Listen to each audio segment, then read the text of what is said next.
bantay kayo sa akin. Basta pagka magloko-loko, ayaw ko nang makita pa nakatindig isa. Wala akong gustong nakakita nakatindig sa inyo. Yan talaga ang totoo. Prangka nationwide yan.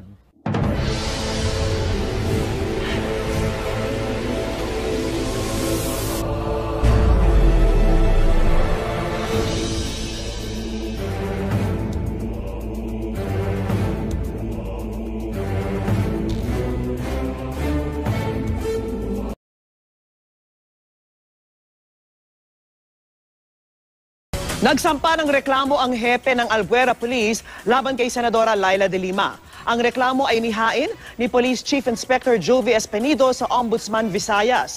Ayon kay Espenido, tumanggap umano si de Lima ng pera mula sa umano'y drug lord na si Kerwin Espinosa. Base po ito sa sinumpaang salaysay ni Albuera Leyte Mayor Rolando Espinosa. Itinanggi ni de Lima ang akusasyon ni hindi raw niya kakilala ang mga Espinosa. Bukod sa senadora, inireklamo rin sa ombudsman ang isang barangay kagawad sa Albuera. Idinemanda naman sa Department of Justice ang hinahagila pa rin si Kerwin, pati na ang 7 iba pang tumatanggap umano ng payola mula sa bentahan ng iligal na droga. Wala pa po silang pahayag kaugnay ng aligasyon.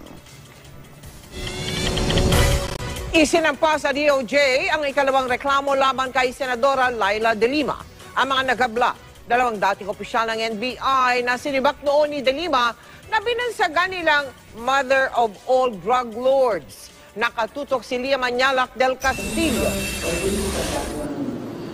Mother of all drug lords, yan ang bansag kay Senadora Laila de Lima ngayon ng 2 dating opisyal ng NBI na nakatrabaho niya noong DOJ Secretary siya. Kanina isinampa ni na dating NBI Deputy Director Reynaldo Esmeralda at Ruela Sala ang reklamong conspiracy to sell drugs laban kay de Lima. Kumpleto na naman yung ebidensya na naipon namin.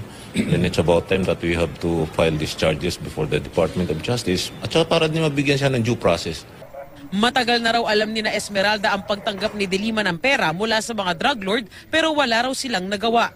Si Ablin lang ang unang nag-update sa amin doon sa impormasyon na yun. As early as 2012, alam na namin yung impormasyon na yun eh. Precisely yun ang analysis namin kaya inalis na kami sa NBI. Alam na namin yung deliveries ng pera sa bahay niya sa Parañaque, sa South Bay. But it's useless kung i-announce mo during that time. Bukod kay de Lima, sinama rin sa reklamo si NBI Deputy Director Rafael Ragos na umaming nag-deliver umano ng 10 milyong piso sa bahay ng senadora.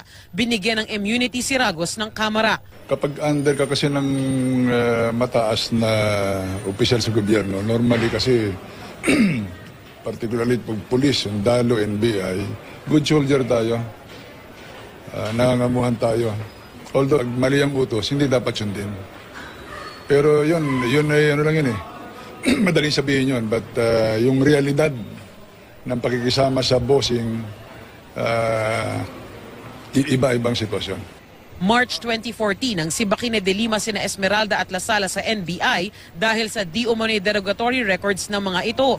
Matatandaang nadawit ang pangalan ng 2 na di umano'y nagtip kay Janet Lim Napoles ng arrest warrant nito. Pero itinanggi nila ito. Nagpa-presscon pa sila noon sa sama ng loob. Pero ngayon, kaming 2 ni Esmeralda ay nagpapasalamat din kay then Secretary de Lima na tinanggal niya kami noong panahon na yon.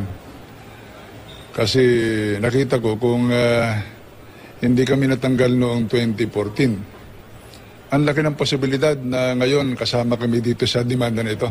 Niligtas kami ng Panginoon Diyos sa dilubyo. Ito na ang ikalawang reklamo na hinaharap ni de Lima sa DOJ na dati niyang pinagsilbihan ng 6 na taon. Lia Manyalak del Castillo, nakatutok, 24 oras. Isinusulong ni Senadora Laila de Lima ang anti-extrajudicial killing bill kung saan bawal ang warning shots at sa halip ay dapat mag-megaphone ang mga pulis para balaan ang aarestuhin nilang suspect. Pero ayon kay dating PNP Chief at ngayon Senador Ping Lacson, baka dahil dito ay matakasan ng mga pulis o kaya sila ang mapatay. May news to go si Jam Sisante. Kung si Senador Laila de Lima ang masusunod, dapat balaan muna ng mga pulis sa pamamagitan ng megaphone ang mga suspect bago sila arestuhin sa police operations. Isa yan sa mga panuntunan para sa police operations tulad ng mga raid na inilista ni De Lima sa kanyang Senate Bill No. 1197 o Anti-Extrajudicial Killing Bill. Layo ng dating Justice Secretary at Commission on Human Rights Chairperson na masigurong protektado ang karapatang pantao ng lahat, lalo't maraming napapatay sa kampanya kontra droga ng pamahalaan. Sa panukala, nilalarawan ng extrajudicial killing o EJK na ilegal at sinasadyang pagpatay na isinagawa ng ahente ng Estado o may basbas nila o ng pribadong individual bilang suporta sa kampanya o polisiya ng gobyerno. Waste time na ma-define talaga at merong separate treatment of murders or killings which fall under the category of extrajudicial killings. Lalo na yung mga pangyayari ngayon na merong mga summary executions. Nakasaad din sa panukala na bawal ang warning shots. Dagdag ni De Lima, mga alternatibong sandata na hindi nakamamatay ang dapat pangunahing gamitin ng pulis kung manlaban ng suspect. Inaasahang maraming kukonsultahin ng Senado ukol sa panukala ni Senadora Laila De Lima.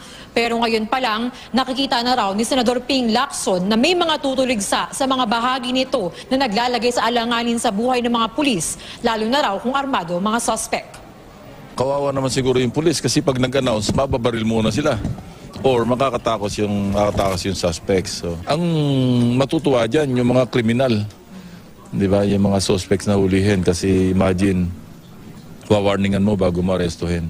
Meron din namang advantage yung mga ganon para a certain community is put on notice yung mga ganyan. So meron din na disadvantage pero naisip ko lang na ilagay din yan.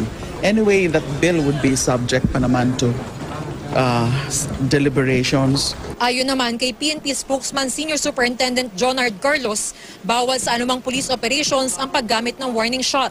Sinusunod din daw nila ang Miranda rights bago arestuhin ng suspect. Pero maganda raw pag-aralan ang panukala ni De Lima. Jam Sisante, GMA News. Para naman kay Senadora Laila De Lima, paghihigante ang pinakabagong reklamong yan laban sa kanya. Pinasaringan din ng Senadora si Pangulong Duterte at nakatutok si Sandra Aguinaldo. Hindi na raw nagulat si Senador Laila De Lima sa pangalawang reklamong isinampa sa DOJ laban sa kanya kaugnay sa illegal na droga.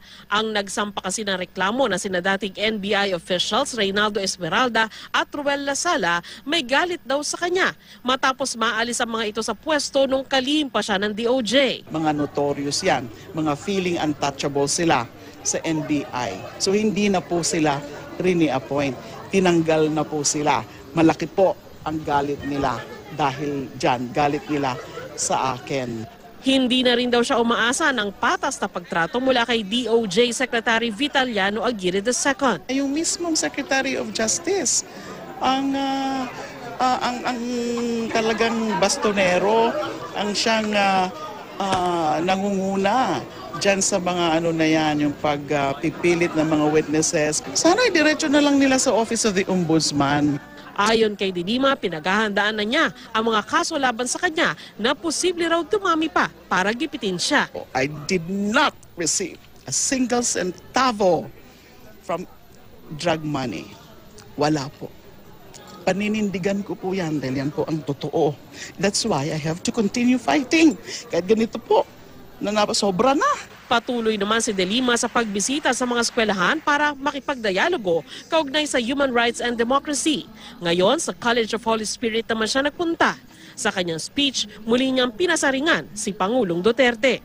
Huwag ka pong maniwala na ang pagboto mo sa kanya ay lisensya niya para lapastanganin ang inyong mga karapatan at mas lalo na ang pumatay at lumapastangan sa karapatan ng iba sa inyong pangalan. Binatikos din niya ang pagdinig sa Kamara kung saan ang mga tumayong witness laban sa kanya ay mga sentensyadong preso ng bilibid. Bakit ang mga mahihirap lamang ang namamatay? Samantalang ang mga convicted o self-confessed na mga drug lords ay naroon sa House of Representatives nakapila para maambunan ng immunity.